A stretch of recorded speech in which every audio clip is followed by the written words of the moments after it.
ঘোলার মুড়াগাছার একটি হোটেল থেকে যুবকের মৃতদেহ উদ্ধার, বেপাত্তা সঙ্গী তরুণী।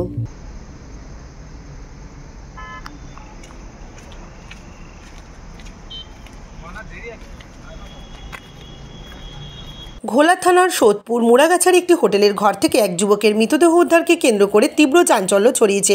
সোমবার বেলার দিকে ওই হোটেলের দ্বিতলের 304 নম্বর রুম থেকে মোহনপুর থানার বারাকপুর চককাঠালিয়ার বাসিন্দা 35 বছরের বাবলু মণ্ডলের মৃতদেহ পুলিশ উদ্ধার করেছে। এমনকি যুবকের মৃতদেহের পাশ থেকে বেশ কিছু আপত্তিকর জিনিস পুলিশ উদ্ধার করেছে।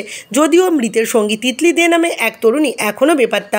হোটেল সূত্রে জানা গিয়েছে, রবিবার বিকেল 3:40 নাগাদ হোটেলের 304 নম্বর রুমে বান্ধবীকে নিয়ে ঢোকে মৃত ওই যুবক। পরদিন সোমবার বেলায় রুম চেক করতে গিয়ে দেখা যায় ওই যুবক অচৈতন্য অবস্থায় লুটিয়ে পড়ে রয়েছে। তৎক্ষণাৎ তাকে পানিহাটি স্টেট জেনারেল হাসপাতালে নিয়ে গেলে চিকিৎসকরা মৃত বলে ঘোষণা করে। বডিটা আমাদের উপরে 304 নম্বর রুম থেকে পাওয়া গেছে। কাল চেকিং হয়েছিল বিকালে। আর মেয়েটা যখন রুম থেকে বেরিয়েছিল তো ওনাকে জিজ্ঞেস করা হয়েছিল, ম্যাডাম আপনি কি চেক আউট করছেন? তো বললো যে না, আমি চেক আউট করছি না, আমি একটু পরে আসছি। তো আমাদের বেসিক্যালি কী হয় যে রুমে যদি গেস্ট থাকে তো আমরা গিয়ে ডাইরেক্ট নক করি না। নক করলে আমাদের মানে উল্টো পাল্টা। হ্যাঁ, ছেলে আর মেয়ে দুজন এসেছিল। কখন এসেছিল? এসেছিল ওই 3:40 কালকে। হ্যাঁ, তারপরে মেয়েটা বেরিয়ে চলে যায়।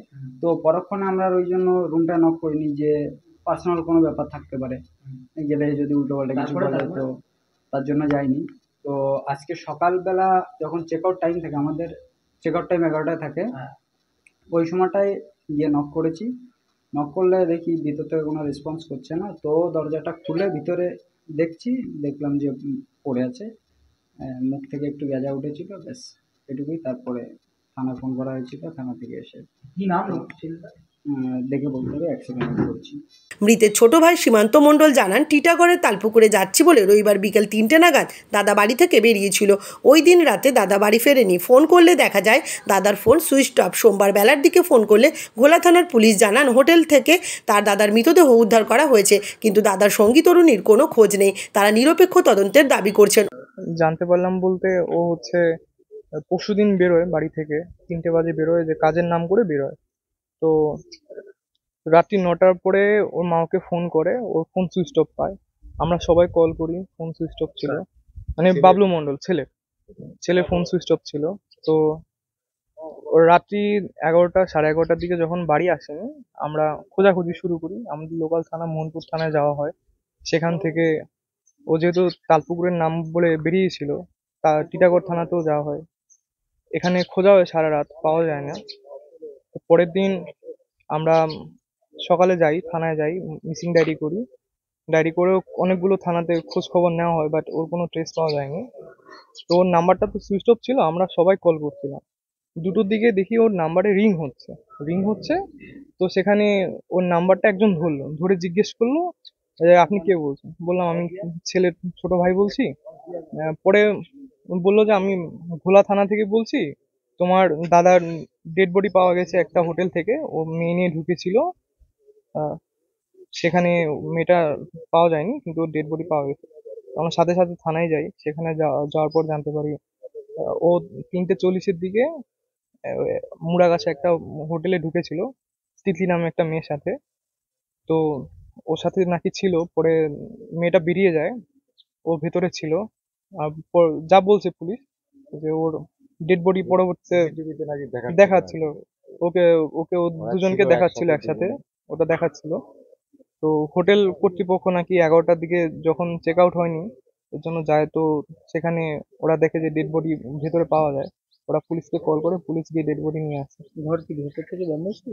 হ্যাঁ, ঘরটা ভেতর থেকে বন্ধ ছিল, পুলিশ তাই বলেছে আমাদের।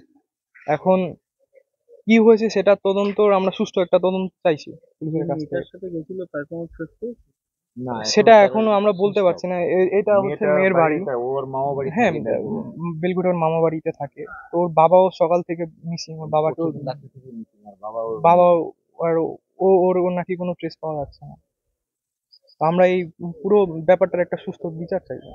অপরদিকে মৃতের বাবা সুকুমার মণ্ডল জানান, পাড়ার ওই মেয়েটার সঙ্গে তার ছেলের সম্পর্কের বিষয়ে তারা কিছুই জানতেন না। এমনকি মেয়েটার বাড়ি এখন তালাবন্ধ। এখানে ওই মেয়েটি থাকতো না। গত কয়েক মাস ধরে মেয়েটি ওর মামার বাড়ি বেলঘড়িয়াতে থাকতো। সুকুমার বাবু ছেলের মৃত্যুর সুবিচার চান। আমরা সুষ্ঠু বিচার চাই। আমরা সুষ্ঠু বিচার চাই। আমার ছেলেরা যারা নিয়ে এই কর্ম করছে, আমি বিচার চাই না। ওকে পুরোপুরি ফাঁসানো হয়েছে, ওর একটা চক্রান্ত করা হয়েছে, এটা চক্রান্তের সাথে ফাঁসানো হয়েছে, চক্রান্ত করে মেরে দেওয়া হয়েছে। ওই মেয়ের সাথে কারা জড়িত সবাই এটা আমরা বিচার চাই, সুষ্ঠু শাস্তি চাই। ওই মেয়েটার সাথে কি আপনার কোনো সম্পর্ক ছিল, আপনি জানতেন? আমি জানতাম না, আমি নিজে জানতাম না, কিন্তু ওর যে মানে ইসে আছে, ছোট ভাই ব্রাদার আছে, ওরা আমাকে বললো কালকে।